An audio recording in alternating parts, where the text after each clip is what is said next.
Okay, welcome back yet again uh, to federal government here. We're on to chapter 7 of Barbour's AmGov book, this time on parties and interest groups. Why together? Well, because why not? A lot of textbooks a lot of similar textbooks do separate the two into two different chapters, but these two things do go together. So I don't dislike the fact that Barbour has put them together. I mean, really, when we're talking about political parties and interest groups, in a roundabout way, we're talking about two sides of the same coin, right? Both are bound by their own shared interests, and not between the two necessarily, but within political parties and within interest groups, there are identifiable shared interests. These interests can and often do very much differ from the public interests. I mean, we would hope that parties um, would be more open to listening to the public interest, but the fact that parties come to power through elections means they should reflect the public interest, even though, again, they don't always do that, right? Both groups try to use the political system to their advantage and in different ways. And we'll flesh that out as we proceed through the slides here. But three key distinctions to keep in mind here. That political parties are insiders within the political system, right? And this is one of the key distinctions between political parties and interest groups, is that political parties seek to gain power in government. Interest groups are outsiders, right? Interest groups might try to lobby elected officials, might try to advocate that we, the public, contact and advocate whatever we might want to our elected officials, but that's done from the outside, from outside of the system, right? Political parties, again, the distinction between the two is that political parties seek to put their members in office and interest groups do not, right? So that's why, again, political parties are insiders, interest groups are outsiders. Both do maintain strange relationships, often with each other, that magnify their power, right? So there's talk early on in the chapter, at the end of the chapter, about this revolving door. I think Barbour doesn't use the word revolving door until the end of the chapter here. But what we mean by this is that often, sadly, I'm not a fan of this, but we see evidence of politicians, political insiders, leaving office to become political outsiders and work as lobbyists, work with interest groups to try to shape those in government. And sometimes we see people actually leave interest groups and seek political office through a political party. So this revolving door brings the two sometimes disturbingly close together. And this is a theme that we will come back to a time or two between now and the end of the semester. I will remind you of this revolving door a time or three between now and the final exam.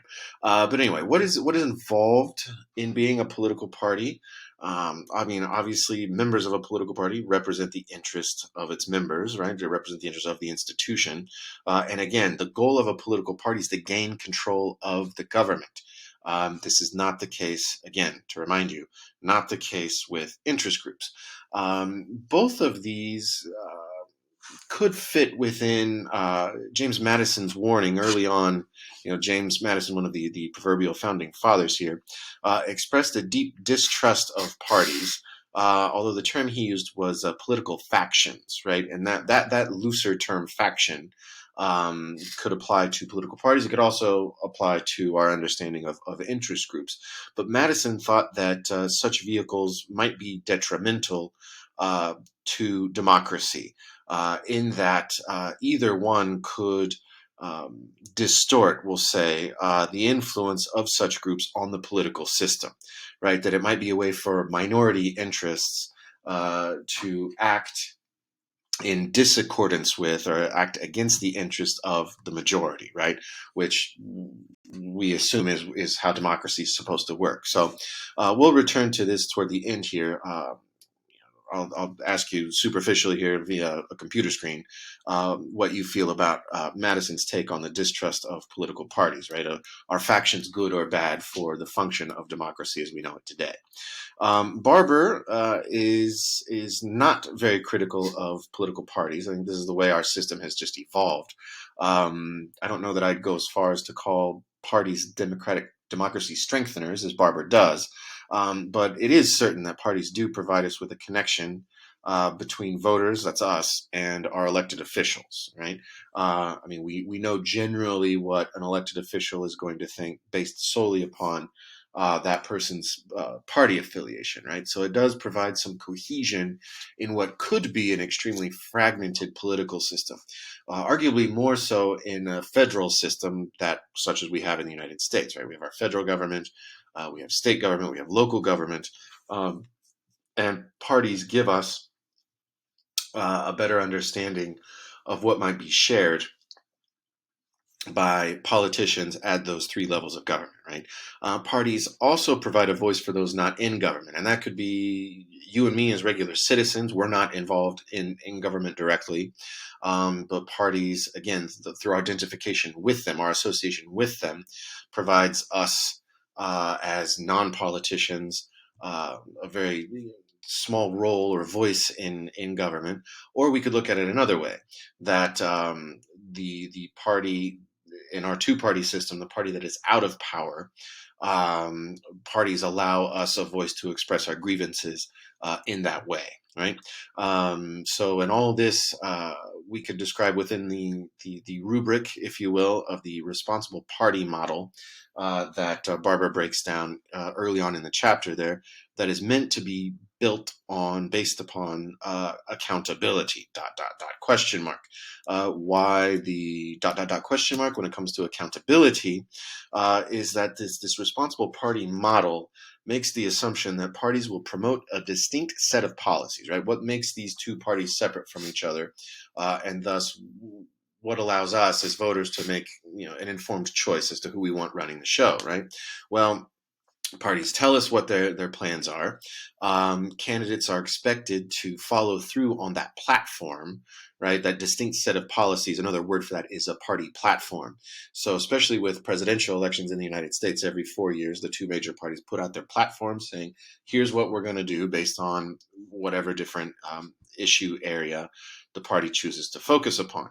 Well, we vote based on what that platform is and our expectations of candidate A or B following through on whatever those promises are.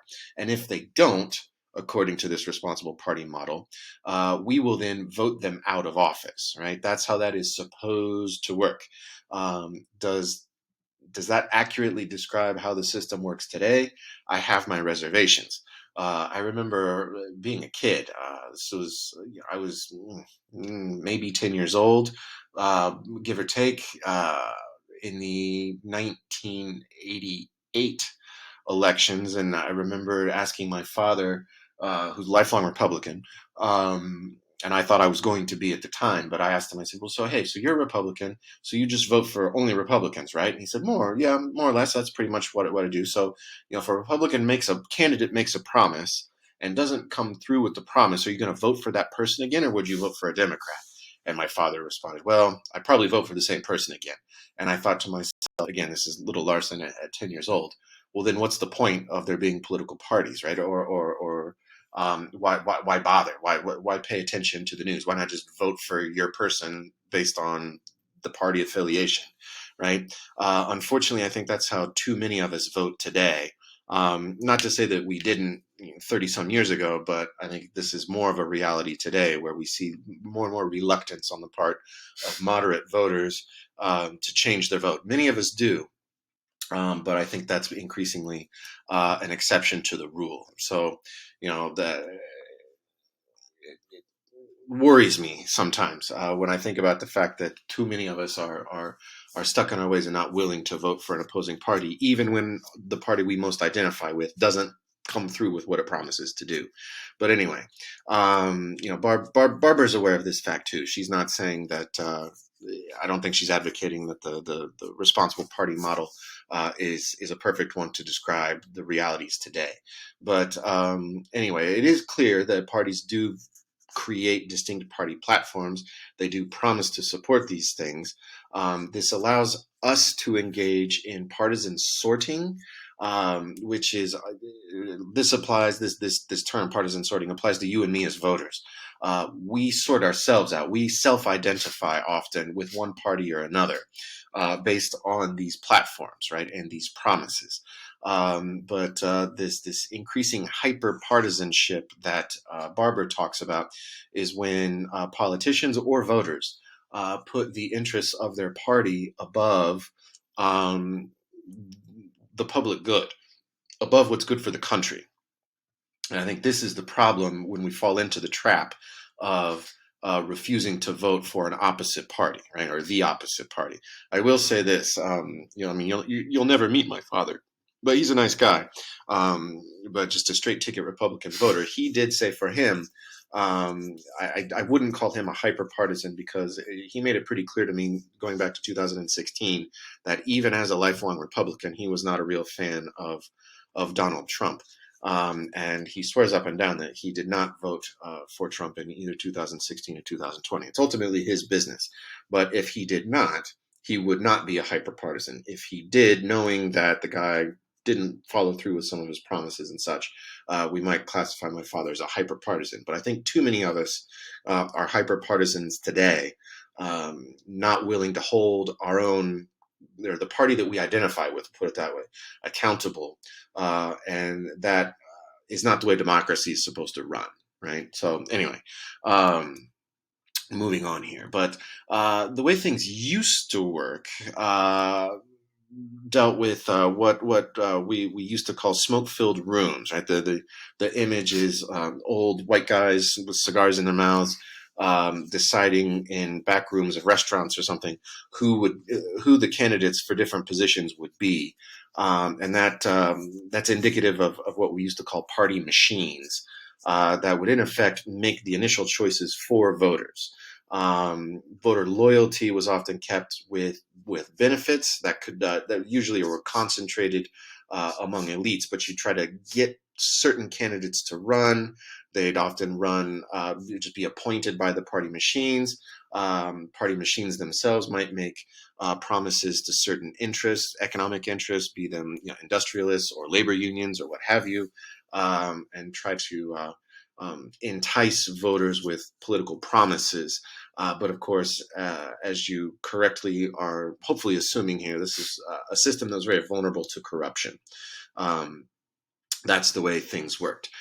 Where we are today here is a bit different. We've transitioned from the smoke-filled rooms to democratic wrangling out in the open, right? And this is as particularly in the context of presidential, the presidential nominating process, right? We have preliminary party elections that are meant to allow for open debate on candidate choice. That's on the part of voters, right? And the open debate is particularly indicative of presidential caucuses, right? Where Texas is not a caucus state, I don't think. I don't recall. I should know this, but I haven't lived here long enough. I haven't lived here through a presidential primary season. But anyway, the decision as to who the candidate will be is now very out in the open, right? And this culminates in a nominating convention. You might recall the fall or late summer, early fall of 2020, before the last round of presidential elections, and each party, the Republicans and the Democrats generally go first, hold their nominating convention, and announce the official endorsement of a candidate. But that's a consequence of choices made by individual voters within the party. Now that party, I mean, it sounds like individual voters have something to do in the process, and we do, but Barbour breaks down the party structure as follows, right? Party identifiers might be those of us who are registered to vote. Hopefully we're all registered, but registered as a Democrat, registered as a Republican, or whether or not we just overtly define ourselves as such, we would be called party identifiers. Party activists are those of us who get more directly involved in what's going on with particularly electoral politics, often around the time of elections. And when we talk about party activists, we're often talking about volunteers, people who volunteer their time to help get out the vote, who go knock on doors to inform voters. I'm using air quotes here because whether or not you're informing or not is often in the eyes of others is colored by their own political leanings, but that's the purpose. Party organizations or party organizers work for parties, and around the clock they get a paycheck from the Democratic Party, from the Republican Party. That's federally or at the state level or what have you. And then party in government is what happens after the election, right? The folks who win the most votes enter government, and then they are the party in government. But it's party identifiers and party activists who really, back to my previous slide, are the ones who are most directly involved initially in candidate selection, again, particularly at the presidential level here. But you might want to stop and ask yourself this question. Why does the United States only have two parties when some countries have many? Multi-party systems do exist in many other places. They're often we often see these in countries that have a parliamentary system, not a presidential system. Now's not the time for Larson to go into great detail there. But in parliamentary systems, when you go to vote, in national elections, you're in effect voting for a party, not for a person. And oftentimes in parliamentary systems with more than two parties, one party might not get a majority of the votes, 50% plus one, and that then necessitates compromise between or among parties to get to 50% to control the parliament. But there are structural and legal reasons that help us understand why the United States only has two large parties that get all of our attention. There are smaller parties that do exist, and you can watch this hyperlink here on third parties in the United States to get an idea. This link will take you to a lengthy clip. I think it's pushing 20 minutes from one of my favorite satirists, John Oliver, his Last Week Tonight show that I've posted a couple clips thus far already. But he does a deep dive. This clip is from 2016, before the 2016 presidential elections. But he talks at great length about third parties, gives you more examples of third parties in the United States, and includes several references to the Joe Exotic guy, who Larson is too impatient and too snooty to watch the Tiger King show on Netflix. Even as locked down as I once was, I refused to watch that. But the same guy, the Joe Exotic guy, did run for president in 2016. As you can imagine, he didn't get a lot of votes. But anyway, that's there. But the structural and legal reasons I'll continue on to describe here. In the United States, there's no system of proportional representation, right? The electoral results are all or nothing in this case. In the United States, right? We have single member districts in the House of Representatives. The districts in the Senate are two member, and there are two from each state. But in the House, we use what's called the first past the post system. I don't know where the term comes from, and I should know where it comes from, but probably horse racing or something to that effect. But it basically just means that to win a seat in the House of Representatives, you don't need a majority of votes in the last election. You only need more votes than anyone else. But what that means is that the more competitors there are, the more difficult it is to get to cross that threshold of 50 plus one, to have more votes than anyone else in this case. So naturally, what a lot of researchers going back to over 100 years ago in political science have argued is that single member districts often facilitate the weight of two parties, because we quickly realize and this is going back to the previous slide with the John Oliver clip, we often realize that a vote for a third party candidate is often a wasted vote, right? Or it's a spoiled vote, or it could shift the election in ways we wouldn't want it to, right? Let's say I want to vote for a more conservative candidate than the Republican running for the House in my district. Well, if I vote for that more conservative candidate, it might take a vote away from the Republican who needs that vote to beat the Democrat, and it might give that Democrat the victory. Same goes on the other side of the aisle. If I view myself as, a member of the Green Party or what have you, and I don't like the corporate Democrat, so I'm going to vote for my Green Party candidate, but that might help put the Republican in the office. So, coming in second in this kind of system means you're the first loser. And coming in third, coming in fourth is no different than coming in second. So, that's how the system works, and that helps entrench the two parties in our system as we know it today. The political parties as well, third parties in particular, are often, exist. They don't exist at the whim of the Republicans and Democrats, but the two major parties in this country are the parties that generally trade off in power. They make campaign finance laws, and they have made it often made laws in a way that disadvantages third parties, right? Federal matching funds used to be a thing until 2008, where the federal government would match money raised by the two major parties in presidential elections. But then there's subject to greater scrutiny on how that money is spent, which is why in 2008, when Barack Obama raised enough money, raised double the money that would have been provided had he taken federal matching funds, he did away with that. And I think the last time a Republican took matching funds was John McCain in 2008. But anyway, that funding system traditionally was there to protect the interests of the two major parties. Beyond this, we can look at mediated citizenship as well, which is a theme in this textbook, as you know. But the media is what we tend to recycle in our social media, and the media knows darn well, pardon my French, that the two major parties get most of our attention and most of our votes. So the media is also reluctant to cover third-party candidates in major elections. So anyway, the two major parties nonetheless have had their ups and downs, and I think right now, because of the mediated citizenship that we all live in this internet age, parties find themselves struggling to keep control, not only of the finances, but of outcomes, particularly in primary elections, right? There's more opportunity for outsiders to I can't think of the best word. I want to say hijack, but I don't want to say hijack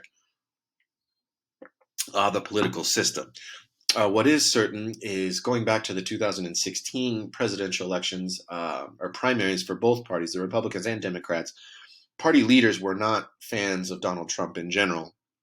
Republican leaders were not fans of Donald Trump in 2016. And if you might recall, a guy named Bernie Sanders, who's a pretty left-leaning independent, so nominal Democrat, but not directly affiliated with the party, ran for the Democratic nomination in 2016. He was also not appreciated by the Democratic Party elites.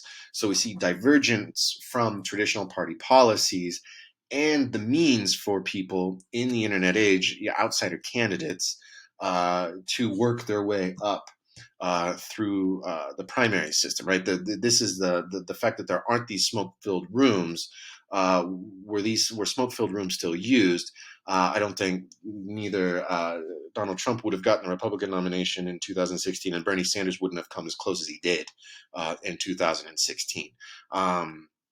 But we can also talk of corporate and interest group funds that do, unfortunately, I think, influence our political system, and corporate interests and interest groups are perfectly legally authorized to contribute money to campaigns, and that can also lead to the rise of outsiders gaining real political prominence in the system, right? But the two-party control is reinforced at the state level, arguably more so than federally, but there are laws designed in effect to reduce competition, to keep third-party candidates off the ballot. There's often signatures required if you don't work through one of the two major party systems, or maybe one of the two major parties. You're often forced to collect a bunch of signatures to get on the ballot. And again, we face the media problem, that mainstream media is likely not going to pick up on third-party candidates unless they are big-name people.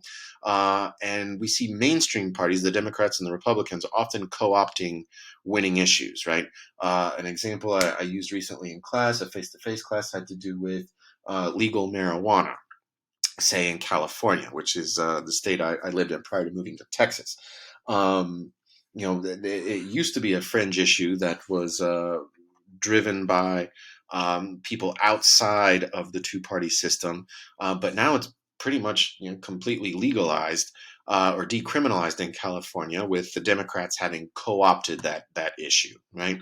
So sometimes third-party candidates or third parties identify most specifically with one singular issue, but if one of the two major parties adopts that issue as one of their own in their platforms, well, then there's little reason for the third party to exist. So anyway, again, a lot of different reasons why we seem to be stuck with two parties in the United States. Shifting gears here, let's talk about the parties today. But in order to do that, we need to delve into a little bit of history. I'm not going to beat you over the head with it. But ultimately, what I want you to know is that throughout the 240 some year history of the United States, there have been times where we've seen one party dominate the system. Sometimes it's been the Democrats, sometimes it's been the Republicans. We see shifts in these one party eras. Parties, of course, aren't static; they're not unchanging things. And we've seen in the 13th documentary, the 13th film, how Nixon's Southern strategy, which I'll mention again in a couple of slides, really changed the nominal issues that the two parties have dealt with. That Southern strategy helps us understand the shift, how the South went from being overwhelmingly Democratic to overwhelmingly Republican in a matter of no time. But since Nixon's time in the late 1960s, we've seen pendulum swings back and forth. I mean, arguably, there's one party dominance in the early 80s into the mid 90s of the Republican Party, but today we definitely are seeing back and forth shifts federally between the two major parties. Ultimately, though, I mean, although we talk about Democrats and Republicans today, the realities, as I was just describing in the previous slide, the two parties have not been unchanging since the beginning of time. There have been other parties in the past, but generally speaking, the U.S. political system has been a two-party system. Some textbooks go back into this long history. I'm kind of glad that Barbour doesn't. It is relevant, but I don't think it's something that you need to know in this particular class. But going back to the Civil War at the very least, the Republican Party, as we know it today, was founded shortly before the Civil War. Abraham Lincoln was the first Republican president. Oftentimes, our Republican friends will happily tell you that. However, the Democratic Party, after the Civil War, became pretty powerful, and well into the 20th century. There was, I think, a 40-year stint in which the Republicans did not have a majority in the U.S. House of Representatives. But again, those were hard times. I mean, this is going back to the Great Depression in the 1930s. Where Democrats controlled the House of Representatives. But worth mentioning that although social issues have become increasingly important today, and the social issue of enslavement was obviously an issue at the time of the Civil War, but it was also an economic issue. And it's worth reminding ourselves that what distinguishes the two parties as we know them today in the United States is often, in practical terms, more relevant to our understanding of the political economy than social issues. Social issues seem to motivate us, but it's economic issues where I think are what's most important and what's most consequential after elections, right? Moderates left in the middle, and there are increasingly fewer and fewer moderates left in the middle. But their decisions come election time do and will continue shaping the economic decisions that are made in Washington, less so than the social issues. But anyway, I'm not saying social issues aren't important. I'm just saying, Republicans have been voting on the issue of abortion for longer than I've been alive, and nothing has effectively yet to change. And we could look at, turn the coin over and look at Democrats as being perhaps more eager to say, regulate access to firearms, but that hasn't changed, with very minuscule and minor exceptions, anytime recently. So again, social issues, less of I think consequential importance than economic issues. But I'm starting to talk in circles. But I'll come back to Nixon's Southern strategy here. There's a hyperlink, and that link is separate in the Blackboard module here. But I would recommend you watch. It's rather short. It's maybe 7 or 8 minutes, but it walks you through the evolution of the two-party system from the Civil War, and how the Republicans took over the South using race as a wedge issue, going back to the 1960s. And this had a lot to do with unhappiness with civil rights policies, and a lot of this was discussed in the 13th film, so I won't repeat much here. But this link is worth watching if you at all wondered how and why 50 years ago the South was overwhelmingly Democratic and now it isn't today. But have a look at that. But that coalition, this new, in quotes, Republican coalition formed by Nixon and his Southern strategy, brought together economic and social conservatives for the first time. And it seemed that economic conservatives, which is to say the elites of the Republican Party, were the ones who still managed to control the outcomes of primary elections, and this is even shifting from the smoke-filled rooms to open primaries. But it seemed that lip service to social conservatives' concerns was paid by economic conservatives, and it seems to me that this script has been flipped.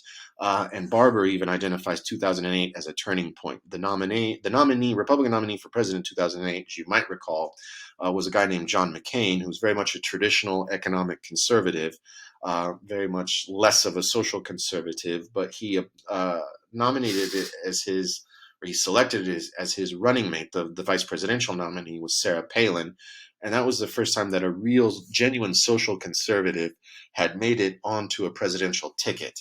And I think that really marked the turning point, where it seems that social conservatives now have taken over control of the Republican Party from economic conservatives.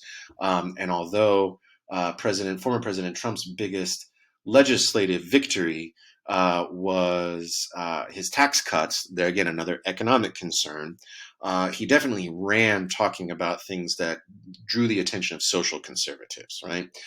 So I do think that we've seen this shift, and before Trump, we could even talk of the Tea Party rebellion. The Tea Party came about, right? There's an allusion to the Boston Tea Party, where colonists threw tea overboard at Boston Harbor as a protest against taxation on the part of the British without representation. And the Tea Party moniker was taken over after former President Obama took office in 2009, and definitely triggered this inter-party warfare overtly between the social conservatives and the economic conservatives. And social conservatives began to reject certain elements of their own party, in particular what are lovingly called rhinos, or Republican in name only. This is a pejorative term used often by social conservatives to talk of those who might identify as Republican but aren't conservative enough for the most ardent social conservative, and they say, "Oh, well, you're just a Republican name only. You're not a real Republican."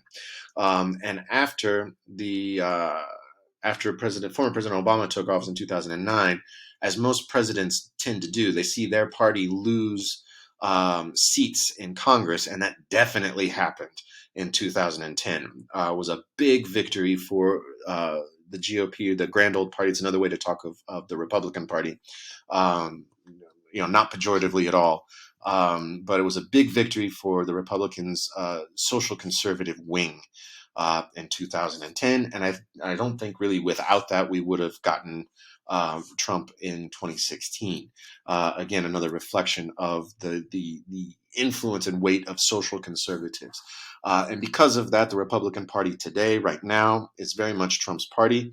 It's still recognizably Republican, which is to say, the party still talks of reducing government regulation of business and industry, still talks of the need for tax cuts and reduced social spending.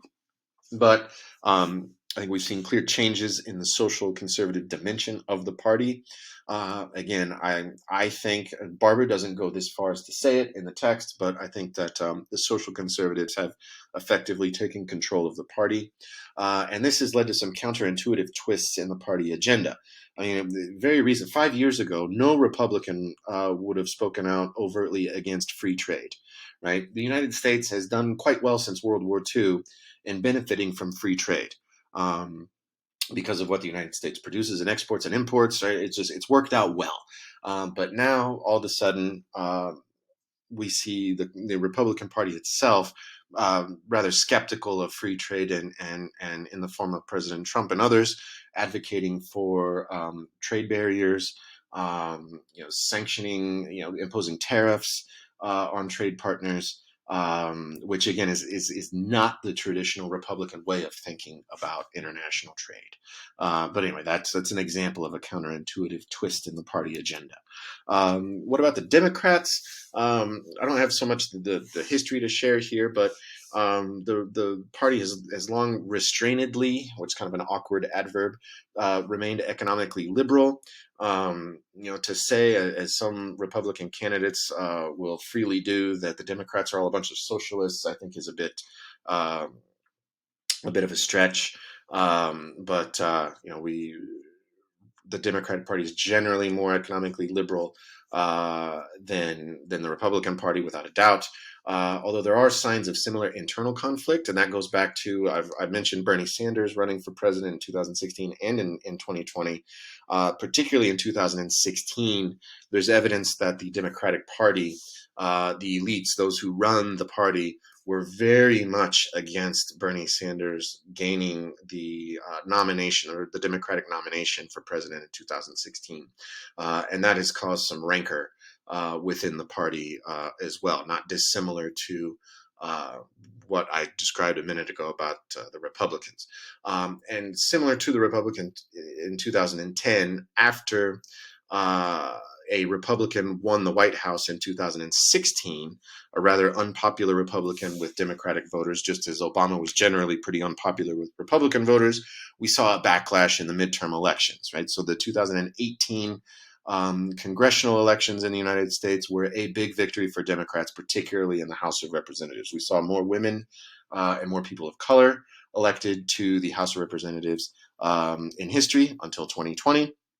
But oftentimes when one party wins the White House, it comes in, the new president often comes in with unified government, and that usually only lasts for about 2 years because the moderates that are still out there sometimes will decide to change their vote, and that changes the makeup of the House and often leads to divided government. But anyway, Democrats, like Republicans, activists in particular, often talk of ideological purity. We have litmus tests, right? If you don't support this, that, or the other, you can't be one of us. You're not Democratic enough for us. You're not Republican enough for us. And like my warning against hyperpartisanship a minute ago, I don't think these litmus tests are very great ways to run political parties. But anyway, what is clear about the party system today is that we might be skeptical of the way things used to be, how the old rules applied in this age of extreme polarization and mediated citizenship, right? For some reason, it seems that both major parties seem to be more focused on voter turnout than appealing to moderates. And that might be a consequence of the fact that oftentimes in elections, half of us do not vote. So maybe if more of us did get out and actually go vote, that might lead both parties to try to appeal to the middle more than they used to. But that old rule of appealing to the middle seems less and less the way the two major parties want to go about doing this. And I think we have, to some extent, Trump to thank for this. I mean, the Trump campaign in 2016 was very successful in turning out its voters and not really caring at all about appealing to the middle of the road voter. And I think it's to the peril of both parties to do this for the long term. But I do think that our mediated citizenship, the fact that we can pick up our phones and instantly just have article after article in our social media presented to us and telling us what we want to hear, is why the parties have now focused their attention away from the middle and to the extremes in their campaigning. But again, I don't think that's the best way to run things, but nobody asked me. Shifting gears to talk about interest groups. Interest groups, unlike parties, have no pretension of being moderate or of aiming for the middle of the electorate. It's really the opposite. Interest groups don't have any real reason to appeal broadly to the public. They have an interest in defending whatever their interest is. That's why they're called interest groups, right? But they have no need to compromise with others, whether that is the ACLU or the NRA.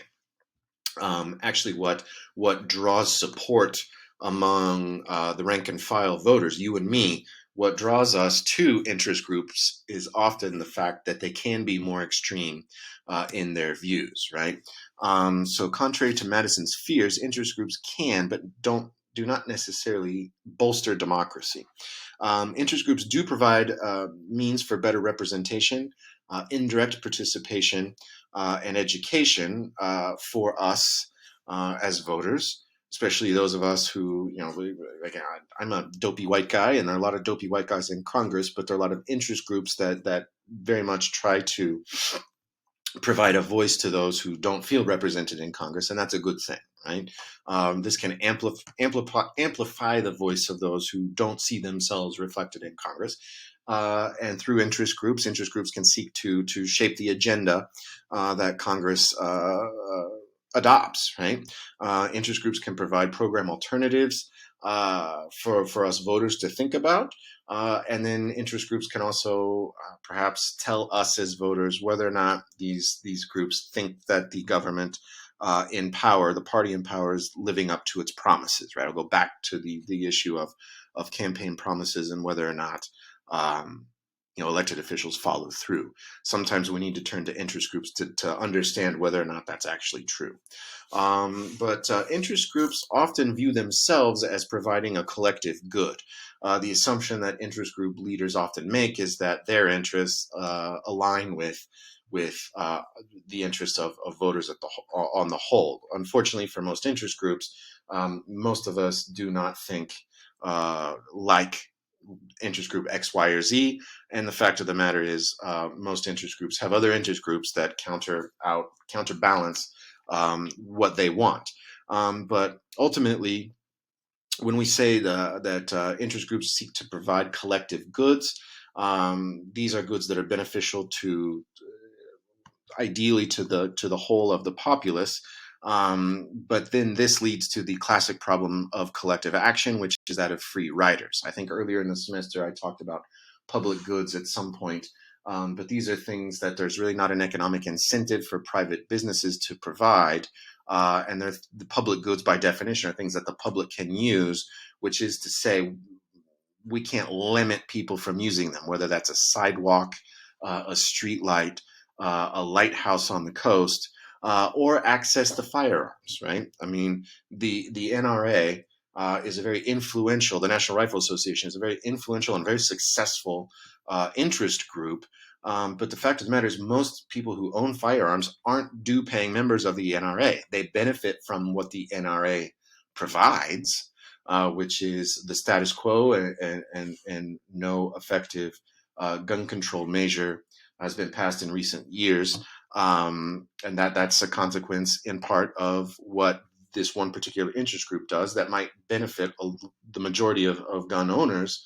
But again, the majority of gun owners are free riders. They don't pay dues to the NRA, right? So that can be a problem for interest groups. So, you might want to start an interest group, but how you maintain it is a bigger, longer term question to think about.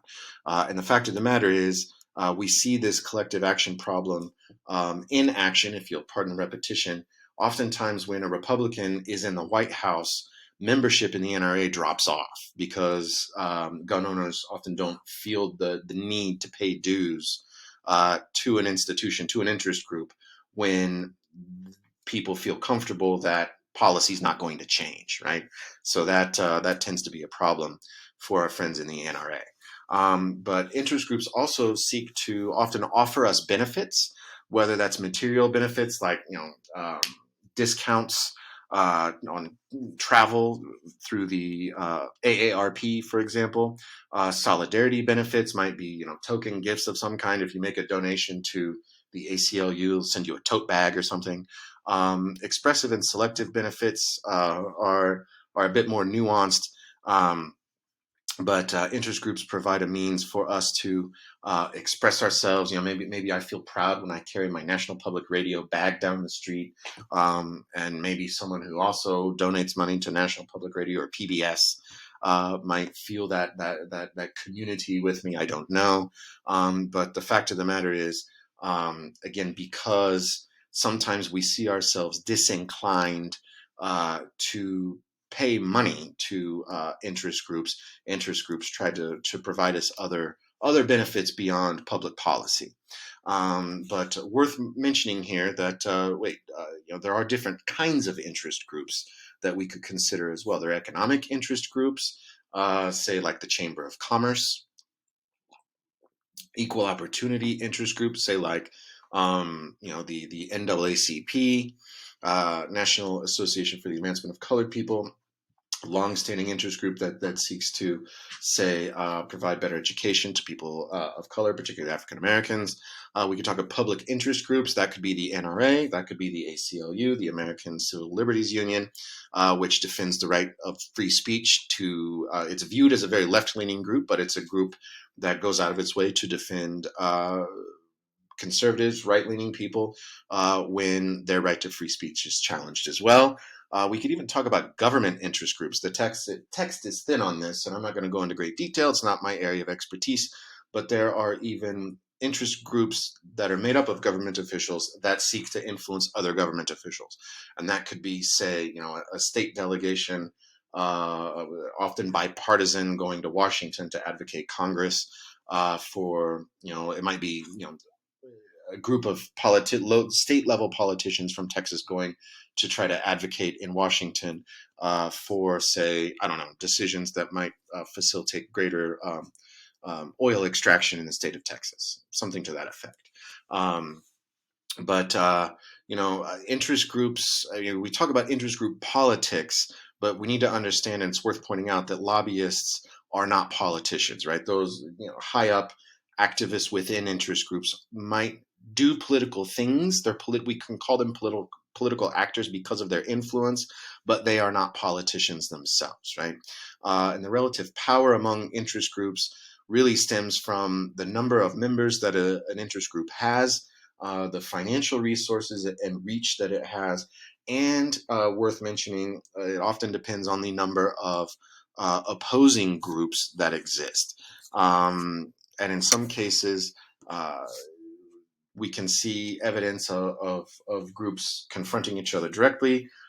In the case of the NRA, one of the things that has made it so successful over the last 150 years or so is the fact that until very recently, there hasn't been really any organized interest group lobbying opposing the NRA. Not until the March for Our Lives movement came about after the Parkland shooting a few years ago. So as you can imagine, when an interest group has economic resources and doesn't really have any intellectual adversary, it tends to be pretty successful, right? And that's not a criticism, that's just the way things are. But let's think about what interest groups do, right? They lobby politicians, and they could do this directly or indirectly. The term lobbying, hopefully you've heard this before, but it goes back to I don't know how long ago in Washington, D.C., but it used to be that um, when politicians would members of the House and Senate would not live in Washington; they'd be there for short periods of time, and lobbyists were those who would hang out in the lobbies of the hotels where politicians stayed, and they try to get their attention, talk to them, and get them to vote on legislation in the way they saw fit. Or trying to get politicians to vote on legislation the way lobbyists saw fit. Too many days. I'm sorry, but lobbyists can lobby directly by trying to put pressure directly on a government official, and then forms of lobbying can be also indirect, and that's where interest groups try to get you and me as voters to take up their cause and then communicate our wishes to our elected officials. And in theory, this form of indirect lobbying can be pretty effective if enough of us write or call our elected officials and say, hey, this is what I want you to do, right? Because ultimately, politicians should listen to us because that's how democracy works. And they also don't want to lose their jobs, right? Because in theory, if elected officials don't do what we want them to do, we vote them out. But where do professional lobbyists come from? Unfortunately, they often come from the ranks of professional politicians. Here's the revolving door again, right?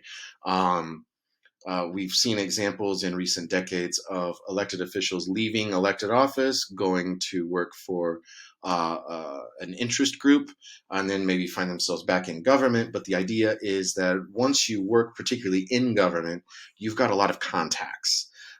And that will facilitate you working as a lobbyist with government experience, with government contacts, in knowing where to go to properly direct your influence as a lobbyist. As you can imagine, this raises questions of conflicts of interests, and we're going to come back to this throughout the balance of the semester, right? But is it a good thing for someone to leave government and immediately go to work for an interest group that seeks to lobby elected officials to do their bidding, right? But again, we'll come back to this. I've gone on longer than I wanted to for this section, so I'll keep moving here. But keep that in the back of your mind. We will come back to this throughout the semester, throughout the balance of the semester. But direct lobbying on Congress and the executive can be pretty influential, right? Whether that's face-to-face contact. Interest groups are often called upon to provide testimony and expertise in congressional hearings, which are not without relevance and importance. Unfortunately, one way to directly lobby Congress in particular is by giving money. Donations from interest groups and political action committees to campaigns is a thing. Unfortunately, Larson is not a fan of this, but there's a hyperlink here that will take you to a rather funny, but also at the end of the day, somewhat depressing John Oliver story, which I think I also posted in the slides on Congress, but that has to do with congressional fundraising. The fact of the matter is our elected officials spend a lot of their time raising money for their next election and not necessarily listening to what we want. But you know, this is one of the clear effects that lobbying has on politicians, on Congress people, on decision makers. But anyway, this often results in what are called iron triangles, which limits our role as the voting public in the policymaking process, right? The iron triangle is made up of legislators, regulators within the executive branch often, and interest groups. And the three of these folks working together can often lead to agency capture, which came up a few weeks ago as well, where instead of making laws that are for the public good, legislators end up making laws that are enforced by regulators that often work to the interest of interest groups, right? So this closed policymaking relationship or close policymaking relationship can shut us out, and sometimes that might not be very harmful. But sometimes it could be, right? It could be that if laws are made involving agricultural production that are in the interest of, say, actual farmers, but aren't so good for the environment, well, that might not be a very good thing, right? I'm thinking in total hypotheticals. I'm not speaking of a concrete example, but I don't think we would have the iron triangles. I don't think there would be so much of a reality also if it weren't for this revolving door, right? Because if you go from being a legislator or a regulator to working with an interest group, then seeking to continue to shape public policy, again, this in effect shuts out the public, right? Doesn't mean the public has no way of lobbying at all. We can even talk of lobbying the courts. In the slide before the previous exam, the set of slides, I put in a link to another John Oliver clip about electing judges, which I'm not a fan, but at the state level, that is a thing. Electing, having judges run for uh, their positions, and campaign contributions to those can be viewed as a form of direct lobbying of the courts. I'm not a fan of it. I don't think that should be legal, but that's the way it is in many places. What is more legit, I think, is lobbying via what are called amicus curiae briefs, which is a fancy Latin term for friend of the court, but particularly at the Supreme Court. Interest groups, whenever a case makes it to the Supreme Court and will be heard, interest groups are right there to advocate their cause, one side of the issue or the other, by providing research to the court and hoping that the justices consider those briefs in the process. But this can create major changes in U.S. policy. Now's not the time or place to go into details. I got a couple examples off the top of my head, but I'm going too long. How about indirect lobbying?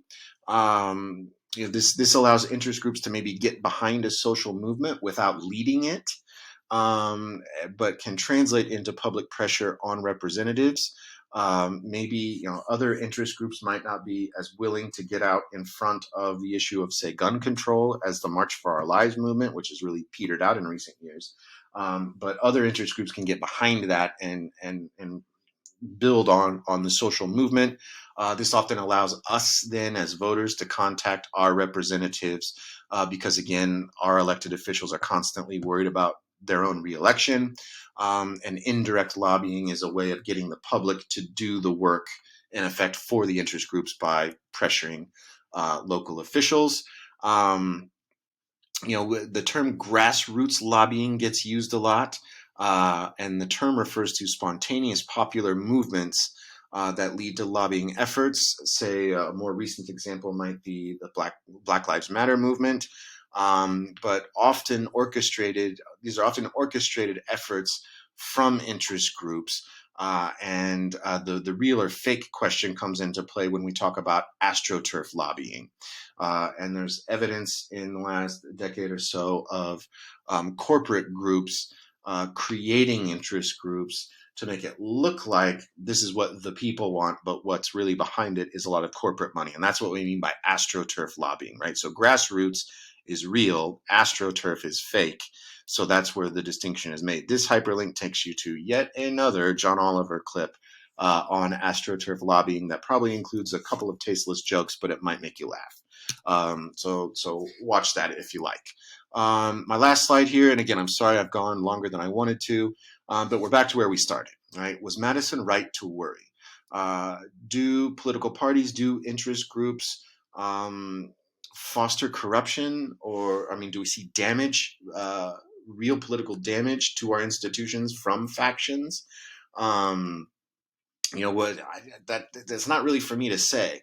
I have a feeling one way or another What I think is that political parties really aren't a problem, and interest groups aren't necessarily a problem. I'm not a big fan of all the money sloshing around in our political system. Other places I've lived, other countries I've lived, other countries I'm familiar with, strictly limit the role of private money in public campaigns. But that's, not the time to delve into what Larson thinks. But what is interesting to see is how technological advances are changing this, right? I think hyperpartisanship is a reality today in no small part. So I think because of the mediated citizenship we live in, right? While we have access to more and more information than ever before, at the same time, we see our own roles, even as voters, as overly simplified, right? And things are distilled, very complicated issues are distilled into headlines and sound bites. And when we make decisions based on those, I don't think that's very great for democracy. So was Madison right? Uh, I don't know. Reasonable people can disagree. I understand his argument, and I can see some problems today. But I do my part to try to inform you folks, and hope that you all can go out now and be more informed voters and better engage in the political system. But anyway, there it is. That is what I've got for today. Again, I'm sorry for going on longer than I wanted to, but it's a necessary evil. Talk to you soon. Bye bye.